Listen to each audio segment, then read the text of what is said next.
The Echo of Imrali, Abdullah Öcalan's call for peace and its seismic implications across the Middle East. For 4 decades, the mountains of Kurdistan have echoed with the sounds of conflict.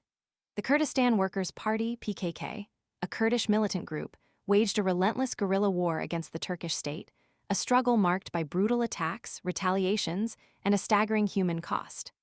Now, a fragile hope for peace flickers, ignited by an unexpected message from the heart of Imrali Island, a remote Turkish prison holding Abdullah Öcalan, the aging leader of the PKK.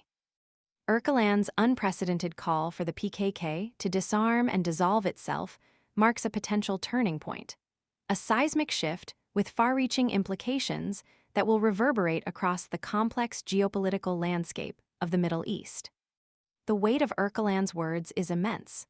His decades-long influence on the PKK, a group deeply embedded in Kurdish identity and aspirations, cannot be overstated. His message, delivered from his solitary confinement, carries the weight of a generation of conflict, a generation scarred by bloodshed and fueled by a relentless pursuit of Kurdish autonomy. This isn't simply a surrender.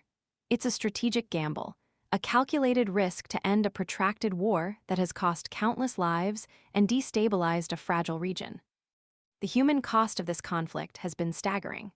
The International Crisis Group estimates over 7,152 deaths since the 2015 ceasefire collapse, a horrifying tally including civilians, PKK militants, and Turkish security forces. The loss of life has been indiscriminate, a grim testament to the brutal nature of the conflict and the enduring human suffering it has inflicted on all involved. The mountains of northern Iraq, once a sanctuary for PKK fighters, have become a battleground, scarred by drone strikes and airstrikes, a constant reminder of the violence that has defined this conflict for decades. Öcalan's message, however, transcends the immediate context of the PKK's internal dynamics. Its implications stretch across borders, reaching into the complex political landscapes of Syria, Iran, and Iraq.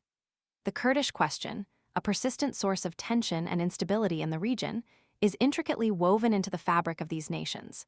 Any meaningful resolution in Turkey will undoubtedly have a cascading effect, influencing the trajectory of Kurdish movements in neighboring countries. In Syria, the impact of Öcalan's call is particularly profound.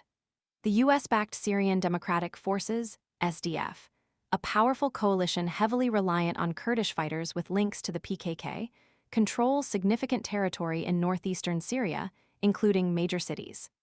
The SDF's role in the fight against ISIS was crucial, highlighting their military capabilities and strategic importance.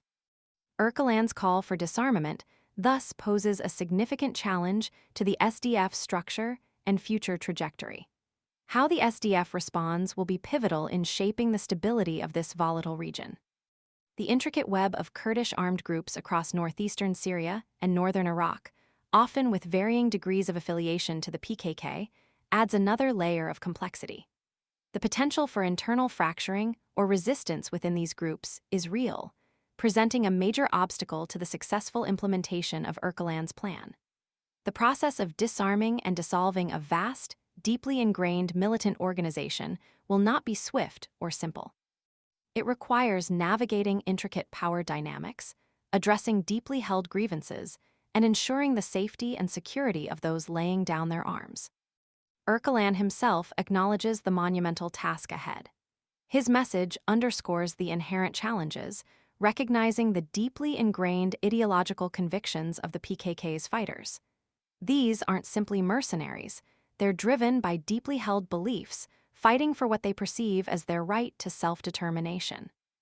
Convincing these individuals to relinquish their arms requires more than just a command.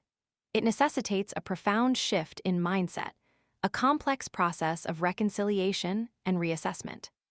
The question of Öcalan's own freedom hangs heavy over the prospects for peace. His imprisonment on Imrali Island raises concerns about the authenticity and effectiveness of his message. Skeptics argue that a genuine peace process necessitates Öcalan's active participation in negotiations and the freedom to engage directly with various factions.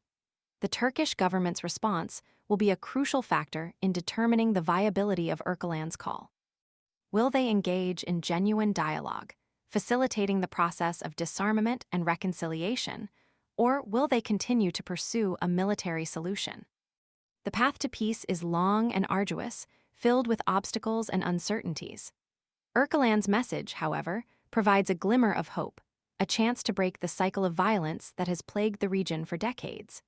The international community must play a crucial role in supporting this fragile peace process, ensuring that the voices of all parties are heard and that a just and lasting resolution can be achieved.